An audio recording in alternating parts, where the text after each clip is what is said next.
Пару недель назад в мире появилась очередная очень важная международная организация – Совет мира. Главное действующее лицо в ней – президент Соединенных Штатов Дональд Трамп, который ее рекламирует как «революцию в мире дипломатии».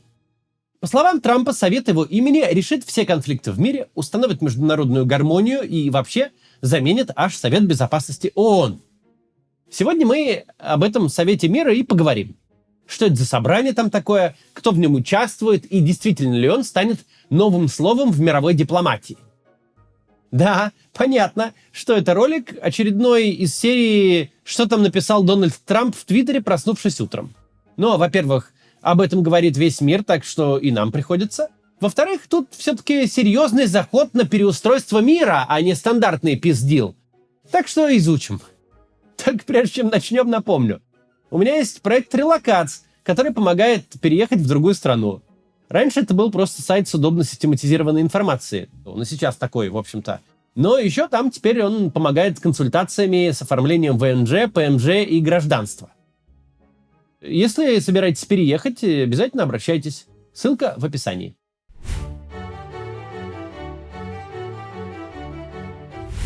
Итак, Совет мира – это организация, которую, похоже, придумал лично сам прям Дональд Трамп. Это заметно, в частности, по очень интересному и справедливому уставу организации. Самое главное в нем – список членов руководства, который состоит из Трампа. Прям так в уставе и написано. Есть пожизненный председатель, его зовут Дональд Трамп, и преемника своего тоже выберет лично Дональд Трамп. Есть также, собственно, сам Совет мира, в котором заседают лидеры участвующих стран. Но все их решения проходят через господина пожизненного председателя Дональда Трампа. Наконец, есть также отдельный совет директоров, где среди прочих оказались зять Трампа Джаред Кушнер, госсекретарь Марко Рубио и экс-премьер Британии Тони Блэр. Всех их тоже назначает Трамп. При всем этом Совет не просто непонятная воображаемая организация. Его вообще-то официально одобрили аж резолюцией Совбеза ООН в прошедшем ноябре. Тогда в повестке было обеспечение перемирия Хамаса с Израилем и восстановление сектора Газа после войны. Трамп пообещал и что войну закончит, и что лично будет Газой управлять, что построит там райский курорт, а палестинцев куда-нибудь выселит. И дипломаты Трампа под эту, всю идею, разговоры эти протащили резолюцию о Совете мира в ООН. Мол, наш президент обещал же, мы все сделаем, только вот одобрите. Одобрили. Вот только что-то появившийся в итоге совет, как-то, мягко говоря, не особо похож на профессиональную организацию с конкретной целью. Документы все подписали на пафосной церемонии в Давосе под председательством, конечно же, Дональда Трампа. Во время того самого Всемирного экономического форума, на котором европейцы по очереди посылали Трампа в разных направлениях из-за кризиса вокруг Гренландии.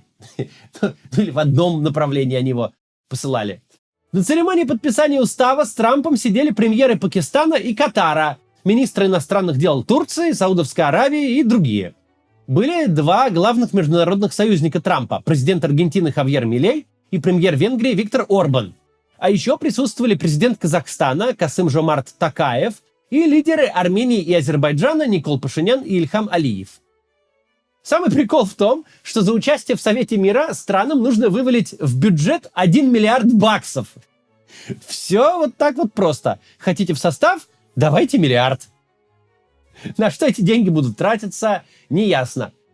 Ведь у организации вообще нет каких-то департаментов, органов, там, здания хотя бы. На данный момент все состоит исключительно из церемонии подписания документов, проведения встреч и постинга твитов.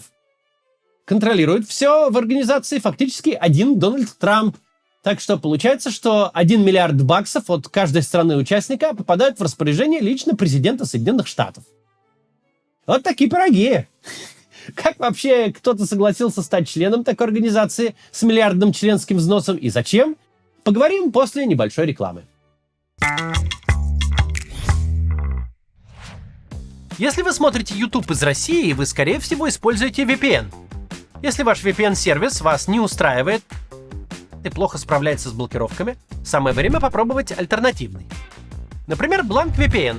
У него сейчас выгодное предложение.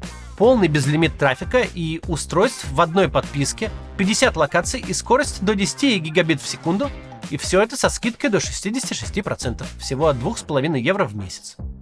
У BlankVPN есть собственное приложение для iOS, macOS и Android. Оплатить сервис можно российской картой.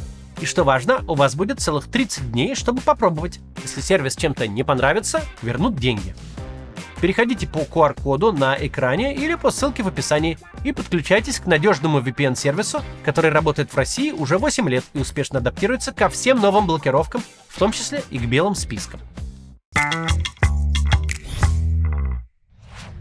Продолжаем. Мы говорили о Совете мира имени Дональда Трампа. Так кто вообще согласился стать членом такой славной организации с миллиардным членским взносом? Ведь можно какую угодно прекрасную организацию на бумаге создать, а потом гордо в ней сидеть. Втроем за большим столом. Трамп позвал туда кучу разных стран. Естественно, приглашение получили все крупные игроки. Россия, Китай, Индия, Япония, Бразилия, страны ЕС. Только вот никто из перечисленных на приглашение согласием не ответил. Европейские страны Трампу официально заявили, что контору он придумал мутную, и участвовать в этом они не будут. Тем более, что как раз во время подписания всех документов про Совет мира Трамп одновременно пытался отжать у Европы Гренландию.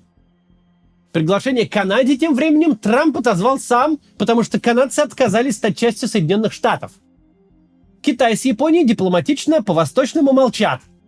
Австралия с Новой Зеландией совершенно недипломатично отказались.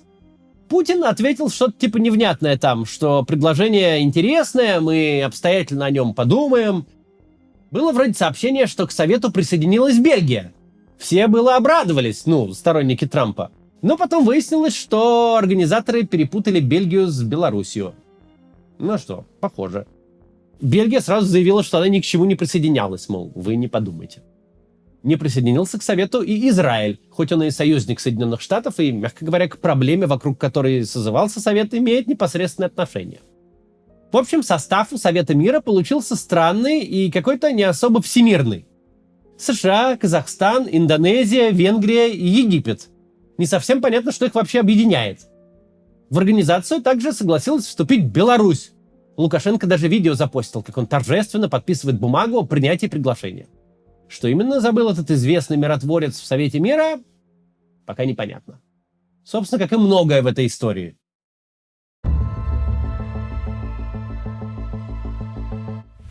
Планы у Совета мира, конечно же, грандиозные.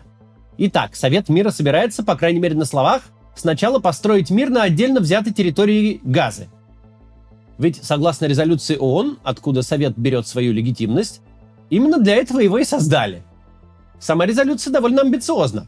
Там разрешают не только Совет мира создать, но и целое подразделение международных стабилизационных сил. Совет мира должен этими силами управлять, и именно они должны зайти в Газу и установить там контроль, после чего израильская армия, по идее, должна уйти на границу Газы.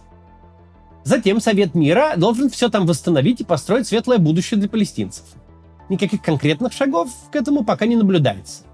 Известную проблему, которая всегда стоит на пути таких решений, а именно, что делать с вооруженной террористической группировкой Хамас, которая держит в Газе власть и отдавать ее совершенно никому не собирается, пока никто обсуждать не начинал.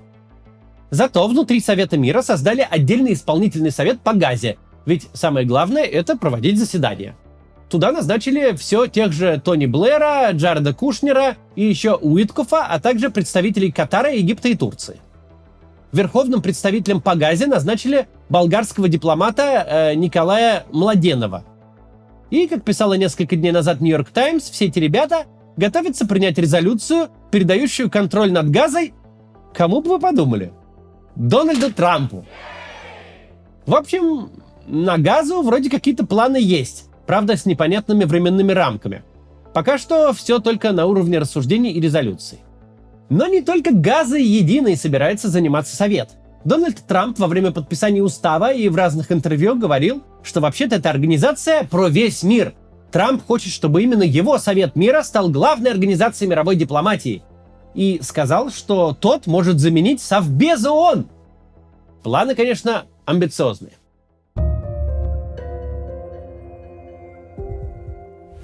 Международные организации вроде Совета мира, который придумал Трамп, можно назвать клубами по интересам. Попыток создать нечто такое было много. Самое известное за последние пару десятилетий — это, конечно, БРИКС. Изначально наименование БРИК вообще придумал какой-то рандомный экономист, которому просто захотелось как-то объединить в одном термине крупные развивающиеся экономики. Бразилию, Россию, Индию и Китай. Так совпало, что все эти ребята в итоге стали сторонниками многополярности и создания противовеса Западу. Поэтому они решили вырастить из термина реальную организацию. Потом еще позвали Южную Африку, и получился БРИКС. Проводили саммиты, встречи, какие-то документы подписывали, в общем, изображали деятельность. Вот только весь смысл БРИКС был и есть просто в том, что это не Запад. Объединяет эти страны очень малое. Китай и Индия вообще соперники в своем регионе. Россия после начала войны от этих стран зависит. Бразилия и вовсе не прям уж такая антизападная. Пару лет назад в БРИКС добавили еще 5 членов, чтобы придать организации веса. Но это как-то не особо помогло. Каких-то реальных структур и практической пользы у БРИКС нет. Написано, конечно, десятки книг и сотни статей о том, что БРИКС — это новый столб многополярного мира.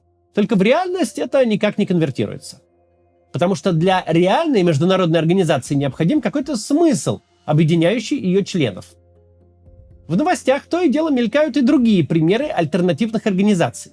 Существует Большая Двадцатка, это буквально 20 крупнейших экономик мира. Есть Большая Семерка, но это просто круг близких друзей, 7 важных стран Запада. Если бы Большой Семерки и ее саммитов не существовало, они бы и так каким-то образом друг с другом общались и обсуждали все вопросы.